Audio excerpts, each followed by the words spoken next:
guys, good morning. Nandito po ako ngayon sa hospital sa Metsabio. Nakuha lang po ako ng bayad sa ating Monte Negosyo. So off day pala ako ngayon sa Sabado dahil ang dami lakad.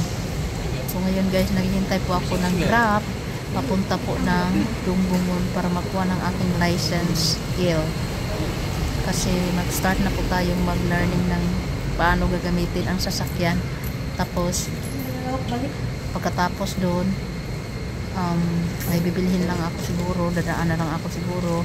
Kapag apikin na sa oras, uwi na lang muna ako kasi ang dami kong trabaho sa bahay. Maglilinis ako, mag-general cleaning ako. So I was thinking na magkuha ako ng part-timer, kaso lang parang iwan ko lang kung makahanap ba talaga ako. So I'm still waiting. Hindi pa ako nakaligo guys, pinaligo na po ako pagabi. So ayun,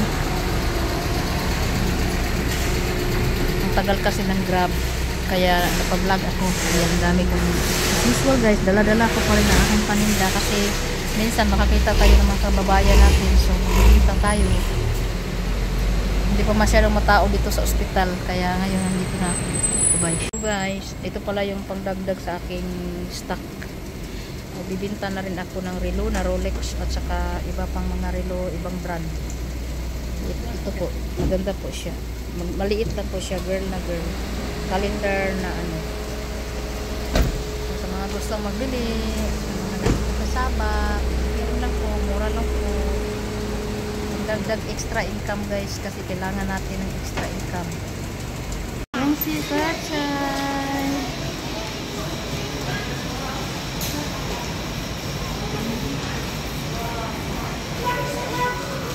Kainin ko muna ng Jollibee itong bata guys, nakapulit po. Kain muna. Food is life. Food is life sa anak ko. Dito muna kami sa Jollibee. Bida ang saya. Ay, no computer na. Hey guys, kain kami ng Jollibee.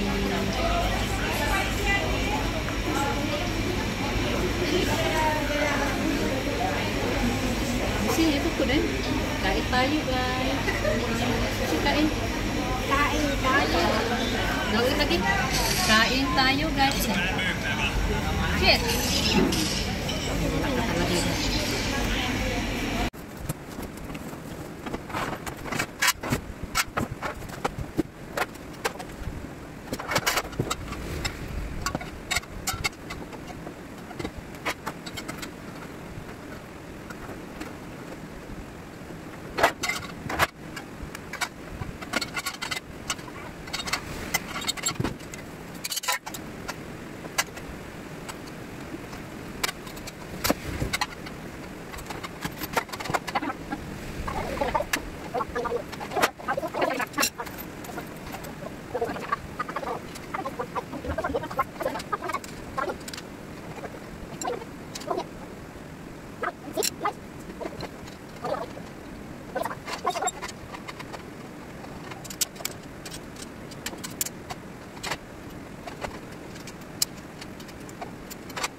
Guys, nakita nyo yan, yung mga kalat ng asawa ko. Diba? Ang dami niyan yung mga gamit-gamit. Ayun, mga personal things lang niya yan. Marami, mga gamot, etc. So, ayusin natin yan. So, ito yung before. Kasi hindi talaga yan siya mapigilan. Ganun talaga yan siya. Ganun po tumatanda na guys. Ganun talaga. Tapos, ito yung ating gagamitin. Yung inasymbol ko kanina. Sobrang tagal. Diba? Abangan nyo na. So, ayan na guys. Ready na ang ating chicheria for the Chinese New Year. Pero hindi pa ako tapos maglinis. At saka naglagay na rin ako ng kunting decoration dyan. Yan. Hindi pa ako tapos. Marami pa akong idagdag dito para mapuno po ng pula. Ang ating simpleng table. Nakuberan ko na rin ng pang Chinese din na cover. Pulang-pula na po. Guys, ito na pala yung aking na-arrange na. Na-arrange ko na, na-organize ko na siya guys. Ganyan, no? Ayan, maraming mga abubot kasi itong mga asawa ko guys. Kaya ginaganon ko na lang. Para hindi kagaya ng ano. Misa lang kasi yung nilagay ko nung una kaya punong-puno. Mas maganda yung ganan. May ano siya. May rack. Lalagyan ng mga abubot niya. Ganun. Tapos yung ibang mga ano nilagay ko lang dyan. Yung mga gamit niya. Yan. Yung vitamin. Yan. Mga pagkain. Di pa ako tapos actually. Ang dami ko pang gagawin. Di pa ako tapos. Ayan. Nakita nyo yung mga una na yan. Hinubaran ko pa yan kasi nilabahan ko yung mga punda niya. Ayan. So hindi na ako nabili ng mga kung ano-ano pang maraming ano guys no. Kasi ano na naman, dadaan. Simple lang, yung may kunting papula-pula lang, oh. Ganyan. Tapos sa misa, dagdagan pa daw yan ni Mister. Marami pa actually, hindi pa na-display, pero saka na. Yan, simple lang, ganyan. Kasi sa Desperas ng Chinese New Year, hindi na ako makapaglinis. So, tapusin ko to bukas bago ako babalik sa trabaho, yung aking paglilinis. Aalis pa ako bukas, pupunta pa ako ng city para mamili ng mga kulang dito. Pero yung pwesto talaga ni Gavin, kung saan siya nagkakalat, nandiyan na talaga yan. Ayan, yung mga laruan niya sa box. Ayan. Laruan niya yun, tinakpan ko lang para hindi niya mapansin, para hindi niya kalatin, para mapagkamalan yung table lang. Tapos, yun, diyan siya nagkakalat, nagawa ng milagro, nagdo-drawing. Basta diyan siya. So, ayan ang ating simpleng table. Ayan, hindi pa tayo tapos guys. So, kulang pa yan ng mga pagkain, ganun. Yung mga lagayan ko doon ng mga ano, condiments, mga chicheria. Hay, ang dami pang kailangan. Bukas mamili pa ako. At saka napalitan ko na rin ang aking cortina dyan. After 3 years, napalitan ko din. 3 years yun bago ko napalitan.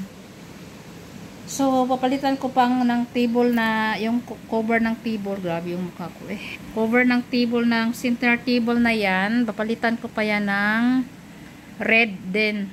Para black and red. Para maganda tingnan. Pero pag makahanap ako ng running table or cover talaga siya sa center table na yan. Ganon.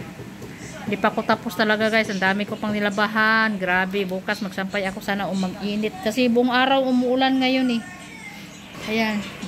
Alam nyo kasi pagod ako. Grabe. Sobra. Grabe yung pause. Ngayon ako nakaupo. 7 o'clock na. Hindi pa ako napagluto ng dinner. Laspang na tayo. Pawis na pawis. Amoy suka na tayo guys. Amoy suka. Magluluto pa ako pero habang umuupo ako guys, nag-iisip ako anong lulutuin ko kasi nagwa-washing pa ba. Ginagamit kasi yung saksakan ng rice cooker doon sa washing kaya hinihintay ko. Kahit sa sobrang busy ko, hindi talaga ako nung pumapayat. Ang bahay, pag may bata talaga, wala talaga, makalat pa rin. Masipag si ano eh. At least ano, hindi na siya kagaya nung makalat na alikabok. Ngayon, nabawasan ng alikabok dito. So, bukas, yung sa ibabaw naman sa ceiling, siguro, anuhin ko yan bukas. Ang hirap tanggapin. Ang hirap tanggalin pag sa ceiling, guys. Nalulula ako. Ayan. Bukas ulit, tapos babalik sa trabaho, mamimili ako, ganun. Hindi na ako nakapag-vlog kanina habang namimili kasi dala ko si Gavin, delikado. Pag nag-vlog tayo, tapos nag-enjoy tayo sa pag-vlog, tapos yung anak natin pala, wala na. Ganun. Mamili pa ako ng ibang decoration bukas para malagyan ko ba yung iba. Dito sa wall. Doon. Dami pa. Kunti lang mapula-pula.